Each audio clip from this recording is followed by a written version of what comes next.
जय श्री राम। मेरे तुला राशि के प्यारे जातक जातिका, आपका बहुत स्वागत है आपके अपने बेहद खास कार्यक्रम में। कैसा रहेगा आखिर आपका नवंबर, ये बहुत इंपॉर्टेंट है। मैं कह सकता हूं नवंबर चांदी है, इसलिए कह रहा हूं नवंबर चांदी है। साल में एक ही बार ऐसा वक्त आता है जब आपके राशि स्वामी जो शुक्र हैं वो आते हैं और गोचर करते हैं आपकी राशि में। और साल में एक ही बार ऐसा वक्त आता है जब सूर्य आकर के गोचर करते हैं आपकी राशि के अंदर। तो मैं इसलिए कह सकता हूं कि चांदी है आपकी। मैं एक बात कह सकता हूं, यदि आपकी तुला राशि है और आपका जन्म मॉर्निंग में हुआ है, करीब 6:30 से लेकर के और 7:30-8 बजे के बीच में, आपको सरकारी नौकरी करने की ही इच्छा है। अगर ये है तो मैं तुला राशि और बता रहा हूं, तो आपके बाल झड़ गए होंगे या झड़ रहे होंगे। सरकारी नौकरी प्राप्त करने की इच्छा है, या खुद का बिजनेस करने की इच्छा है, या पॉलिटिक्स में जाने की इच्छा है। ऐसे लोगों को कभी दूसरे के अंडर में काम करने का मन नहीं करता है। खैर, इस विषय पर चर्चा करेंगे इस बार आपके, क्योंकि इस साल का पहला समय जब आपकी राशि स्वामी शुक्र स्वग्रही हो रहे हैं, क्या फल होगा आपके लिए, इस पर विस्तार से बात करेंगे। लेकिन उससे पहले मैं आपको बता दूं, जो मेरी आने वाले समय में कथा, भागवत कथा इत्यादि है, वो दिल्ली के अंदर है। रामकथा दिल्ली के अंदर है। उसके बाद मध्य प्रदेश के कुछ क्षेत्र में मेरी कथाओं की चर्चा चल रही है। लखनऊ में कुछ लोगों से बातचीत उत्तर प्रदेश में चल रही है। समय के अनुसार डिसीजन लेंगे। लेकिन अगर आप चाहते हैं कि आपको अपने क्षेत्र में मेरे द्वारा भागवत कथा इत्यादि कराना है, या श्री राम कथा या श्री महापुराण कथा करानी है, तो आप मुझे कॉल कर सकते हैं और अपने यहाँ का समय बुक करा सकते हैं और कार्यक्रम को आयोजित कर सकते हैं।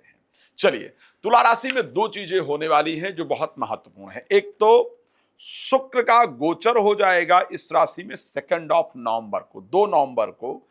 इस वर्ष में पहली बार आपके राशि स्वामी आपकी राशि में गोचर करने जा रहे हैं। और आपके जो राशि स्वामी है ना, जो शुक्र हैं, मटेरियलिस्टिक हैप्पीनेस के लिए सबसे इंपॉर्टेंट प्लैनेट है।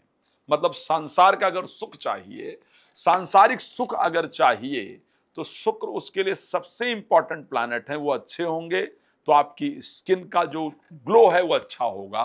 वो अच्छे होंगे तो आपको वाहन का, आपके ऊपर कपड़े अच्छे लगेंगे, आपको वाहन का सुख प्राप्त होगा, आपको प्रेम मिलेगा, सब कुछ होता है। तो आखिर जब शुक्र इस परिस्थिति के अंतर्गत गोचर करने आ रहे हैं, तो आपके लिए क्या रिजल्ट रहेगा। सबसे पहली चर्चा मुझे लगता है प्रोफेशनल लाइफ की करना बहुत जरूरी है, क्योंकि ये पार्ट मुझे सबसे सुंदर लग रहा है। मुझे दो चीजें आपके राशि में सबसे सुंदर लगी। एक तो बुध का स्वग्रही होना, शुक्र का स्वग्रही होना आपके स्वास्थ्य की दृष्टि से। अभी तक आप एक प्रॉब्लम फेस कर रहे थे। आप सबने देखा होगा कि आपने पूरे अक्टूबर महीने अगर देखा जाए ना, तो अपने रिलेटिव्स से, अपने परिवार से आपकी लड़ाइयां हुई हैं। आपको वो सपोर्ट नहीं मिला है जिसकी आपको नीड थी। आपको मिसअंडरस्टैंड किया गया है। मतलब आप कुछ और कहना चाह रहे थे, कहना चाह रही थी, उन्होंने कुछ और समझा। इस कारण से आपके रिश्तों में दरार पैदा हुई है, आपके रिलेशनशिप में प्रॉब्लम हुई है। मैं उस रिलेशनशिप के सिर्फ पर्सनल रिलेशनशिप की बात नहीं कर रहा हूं, अदर रिलेटिव्स से भी बात कर रहा हूं। आपने कुछ और कहा, उन्होंने कुछ और समझा, और आपस में दिक्कतें हुई, जिस कारण से आपका मन रोने को भी हुआ है, या आप रोए भी हैं अक्टूबर के महीने में। ये मैं कह सकता हूं, या आप मुझे कमेंट करके बता सकते हैं कि सर आप गलत कह रहे हैं या सही कह रहे हैं। मेरे दृष्टि से मैंने सही प्रेडिक्ट किया है। खैर, लेकिन जो रिलेशनशिप में प्रॉब्लम हुई थी अक्टूबर के महीने में, उस रिलेशनशिप को बेहतर करने का जो समय है वो नवंबर में आ रहा है। 2 नवंबर के बाद जिन्होंने आपके साथ गलत किया है वो रियलाइज करेंगी और आपसे आकर के माफी इत्यादि मांगे, दोबारा रिलेशन को बेहतर करने का प्रयास करें। ऐसी कंडीशन आपकी राशि के अंतर्गत पूरी तरीके से नजर आता है। तीसरी चीज, आपके स्वास्थ्य में जो स्पेशली बीपी में प्रॉब्लम चल रही थी, या बाल इत्यादि झड़ने की दिक्कतें चल रही थी, वो आपका दूर होने वाला है। और उसमें भी 14 नवंबर के बाद कुछ खास सुधार होने वाला है। तो स्वास्थ्य को लेकर के चल रही प्रॉब्लम 2 अप्रैल को, चाहे वो मेंटल, 2 नवंबर के बाद चाहे वो मेंटल हेल्थ प्रॉब्लम है और चाहे वो फिजिकल हेल्थ प्रॉब्लम है, ये दोनों आपकी दूर होती हुई पूरी तरीके से नजर आ रही हैं। लेकिन राय दूंगा 14 नवंबर तक आपको सूर्य को जल देते रहना है।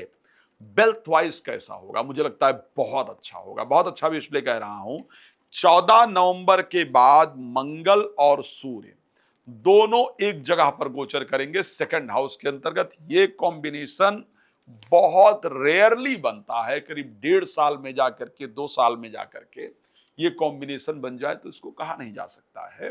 बट ये कॉम्बिनेशन अपने आप में बहुत शानदार कॉम्बिनेशन है। तो पैसा नवंबर में आप अक्टूबर की अपेक्षा ज्यादा कमाएंगे। नवंबर में आप कुछ चीजें खरीदेंगे, ये पक्का बता रहा हूं, चेक कर लीजिएगा। तो कुछ इन्वेस्टमेंट भी आपकी नवंबर के महीने में होती हुई दिख रही है। फाइनेंस की दृष्टि से नवंबर बेहतर रहेगा। सबसे पहले हेल्थ की दृष्टि से अच्छा, फाइनेंस की दृष्टि से आपका अच्छा रहेगा। प्रोफेशनल लाइफ की दृष्टि से क्योंकि बृहस्पति उच्चस्थ हो गए हैं और 10th हाउस में आ गए हैं, प्रोफेशनल लाइफ के दृष्टि से भी बहुत अच्छा रहेगा। कुछ नई रिस्पॉन्सिबिलिटी, कुछ नई चीजें, कुछ नया कार्य, कुछ नया अप्रिसिएशन, इंक्रीमेंट वगैरह आपका नवंबर में होता हुआ दिख रहा है। एक और पॉसिबिलिटी है कि जहां आप चाहती हैं कि इस जगह पर मेरा ट्रांसफर हो जाए या प्रमोशन इत्यादि हो जाए, उसके योग भी आपकी राशि के अंतर्गत प्रॉपर तरीके से नजर आते हैं। एजुकेशन को लेकर के और बच्चों को लेकर के जो चल रही चीजें हैं वो वैसी ही चलती रहेंगी, उसमें कोई बहुत चेंजेस आता हुआ नजर नहीं आ रहा है। प्रेम संबंध को लेकर के जो चीजें चल रही हैं वो करीब करीब उसी प्रकार चलती रहेंगी, उसमें भी कोई बड़ा चेंजेस मुझे आता हुआ नहीं दिख रहा है। प्रोफेशनल लाइफ और हेल्थ के अंदर और फाइनेंस के अंदर बहुत बड़ा चेंजेस आता हुआ दिख रहा है, ऐसी कंडीशन दिखती है। बट मैं जानता हूं कि आप इतनी सी जानकारी नहीं चाहते हैं, आप बहुत कुछ चाहते हैं और वो बहुत कुछ जानकारी मैं आपको देना चाहता हूं। और उसके लिए क्या करना होगा, रात को 9 बजे, दोपहर को 12 बजे या तो फ्री में कॉल कर सकते हैं, या फिर मुझे बिफोर लाइव या आफ्टर लाइव, लाइव से पहले लाइव के बाद कॉल करके अपॉइंटमेंट लेकर बात कर सकते हैं।